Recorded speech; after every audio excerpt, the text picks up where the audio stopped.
ಎಲ್ರಿಗೂ ನಮಸ್ಕಾರ. ವೇಡ್ಸ್ ಕುಕ್ಕಿಂಗ್ಗೆ ನಿಮಗೆಲ್ಲ ಸ್ವಾಗತ. ನಾನಿವತ್ತು ಮರ್ವಾಯಿ ಸುಕ್ಕ ರೆಸಿಪಿನ ಶೇರ್ ಮಾಡ್ತಾ ಇದ್ದೇನೆ. ಇದಕ್ಕೆ ಕೊಯ್ಯೋಲ್ ಸುಕ್ಕ ಅಂತಲೂ ಹೇಳ್ತಾರೆ. ಟೇಸ್ಟಿ ಮರ್ವಾಯಿ ಸುಕ್ಕ ಹೇಗೆ ಮಾಡೋದಂತ ನೋಡೋಣ ಬನ್ನಿ. ಮರ್ವಾಯಿ ಸುಕ್ಕ ಮಾಡಲಿಕ್ಕೆ ನಾನಿಲ್ಲಿ ಮರ್ವಾಯಿ ತಗೊಂಡಿದ್ದೇನೆ. ಇದನ್ನು ಒಂದು 4-5 ಸಲ ಚೆನ್ನಾಗಿ ತೊಳೆದು ಒಂದು ಅರ್ಧ ಗಂಟೆ ನೀರಲ್ಲಿ ಹಾಕಿಟ್ಟಿದ್ದೇನೆ. ಈಗ ಇದನ್ನು ಓಪನ್ ಮಾಡುವ.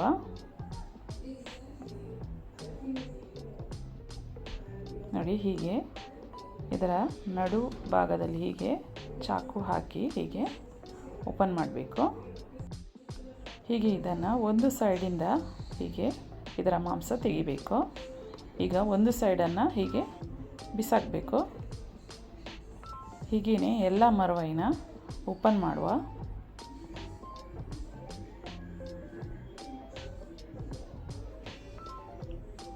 ನೋಡಿ, ಹೀಗೆ ಓಪನ್ ಮಾಡಿ ಆದಮೇಲೆ ಇದನ್ನು ತೊಳೆಯಲಿಕ್ಕೆ ಇಲ್ಲ.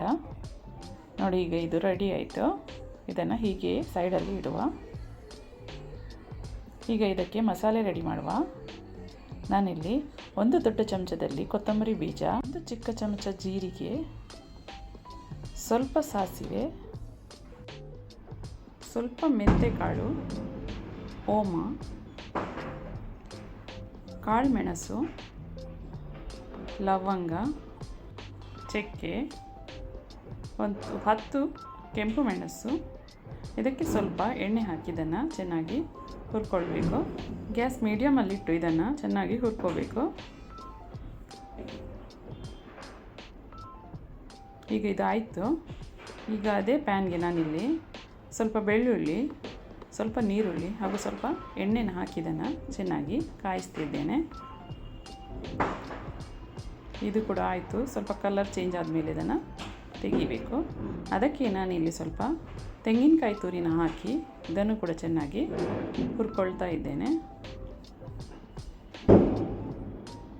ಇದರ ಕಲರ್ ಚೇಂಜ್ ಆಯಿತು. ಇದು ಕೂಡ ಆಯಿತು.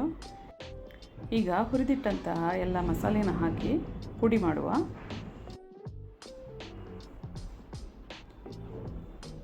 ಈಗ ಇಲ್ಲಿ ಇದಕ್ಕೆ ಸ್ವಲ್ಪ ಅರಶಿನ ಪುಡಿನ ಹಾಕ್ತಾ ಇದ್ದೇನೆ. ಇದನ್ನು ಪುಡಿ ಮಾಡುವ. ಇದು ಪುಡಿ ಆಯಿತು. ಈಗ ಇದಕ್ಕೆ ಹುರಿದಿಟ್ಟಂತಹ ಬೆಳ್ಳುಳ್ಳಿ ಹಾಗೂ ನೀರುಳ್ಳಿನ ಹಾಕ್ತಾ ಇದ್ದೇನೆ. ಇದನ್ನು ಈಗ ಪುಡಿ ಮಾಡುವ. ಇದು ಕೂಡ ಆಯಿತು. ಈಗ ನಾನಿಲ್ಲಿ ಬಾಣಲಿಗೆ ತೆಂಗಿನ ಎಣ್ಣೆನ ಹಾಕ್ತಾ ಇದ್ದೇನೆ. ತೆಂಗಿನೆಣ್ಣೆ ಬಿಸಿಯಾದ ನಂತರ ಇದಕ್ಕೆ ಉದ್ದ ಕಟ್ ಮಾಡಿದಂತಹ ನೀರುಳ್ಳಿನ ಹಾಕ್ತಾ ಇದ್ದೇನೆ. ಮೇಲಿಂದ ಸ್ವಲ್ಪ ಕರಿಬೇವಿನ ಸೊಪ್ಪು.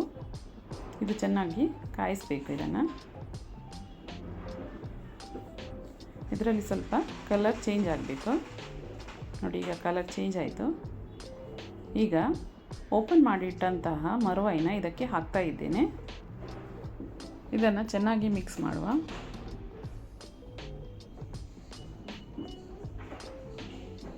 ಈಗ ಇದಕ್ಕೆ ರುಚಿಗೆ ತಕ್ಕಷ್ಟು ಉಪ್ಪು ಹಾಕ್ತಾ ಇದ್ದೇನೆ.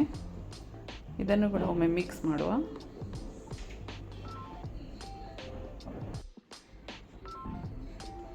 ಈಗ ಇದಕ್ಕೆ ಹುಣಸೆ ಹುಳಿಯ ನೀರನ್ನು ಹಾಕ್ತಾ ಇದ್ದೇನೆ.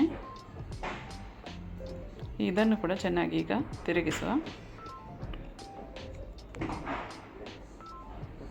ಈಗ ಇದಕ್ಕೆ ಮುಚ್ಚಳ ಇಟ್ಟು ಬೇಯಿಸಲಿಕ್ಕೆ ಇಡುವ. ಒಂದು 2-3 ನಿಮಿಷದ ನಂತರ ಇದು ನೋಡಿ ಹೀಗೆ ಬೆಂದಿದೆ. ಇದಕ್ಕೆ ಸ್ವಲ್ಪ ಟೈಮ್ ಸಾಕು ಬೇಯಲಿಕ್ಕೆ.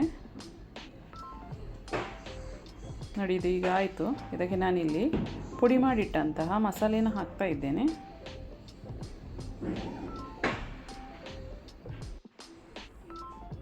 ಇದನ್ನು ಕೂಡ ಚೆನ್ನಾಗಿ ಮಿಕ್ಸ್ ಮಾಡುವ.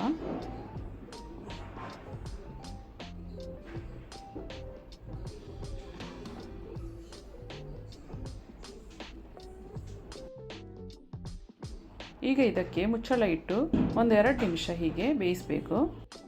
ಇದರಿಂದ ಮಸಾಲೆಯ ಹಸಿ ಸ್ಮೆಲ್ ಹೋಗ್ತದೆ. ನೋಡಿ, ಈಗ ಇದು ಚೆನ್ನಾಗಿ ಬೆಂದಿದೆ. ಈಗ ಇದಕ್ಕೆ ಹುರಿದಿಟ್ಟುಕೊಂಡಂತಹ ತೆಂಗಿನಕಾಯಿಯ ತುರಿಯನ್ನು ಹಾಕ್ತಾ ಇದ್ದೇನೆ. ಇದನ್ನು ಕೂಡ ಚೆನ್ನಾಗಿ ಇದಕ್ಕೆ ಮಿಕ್ಸ್ ಮಾಡುವ.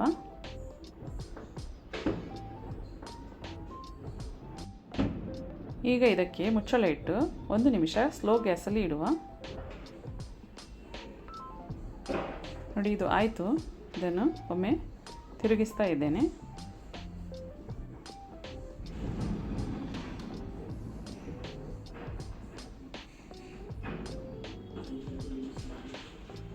ಇದಕ್ಕೆ ಮೇಲಿಂದ ಕಟ್ ಮಾಡಿದ ಕೊತ್ತಂಬರಿ ಸೊಪ್ಪನ್ನು ಹಾಕ್ತಾ ಇದ್ದೇನೆ.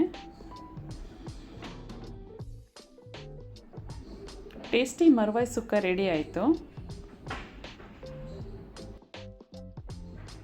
ರೆಸಿಪಿ ಈಸಿ ಉಂಟು, ಹಾಗೆ ಟೇಸ್ಟ್ ತುಂಬ ಚೆನ್ನಾಗಿ ಬರುತ್ತೆ.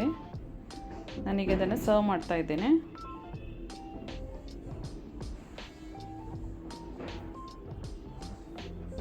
ನೋಡಿ, ನೀವು ಟ್ರೈ ಮಾಡಿ. ಇಷ್ಟ ಆದರೆ ನನ್ನ ಚಾನಲ್ನ ಲೈಕ್, ಶೇರ್ ಹಾಗೂ ಸಬ್ಸ್ಕ್ರೈಬ್ ಮಾಡಿ.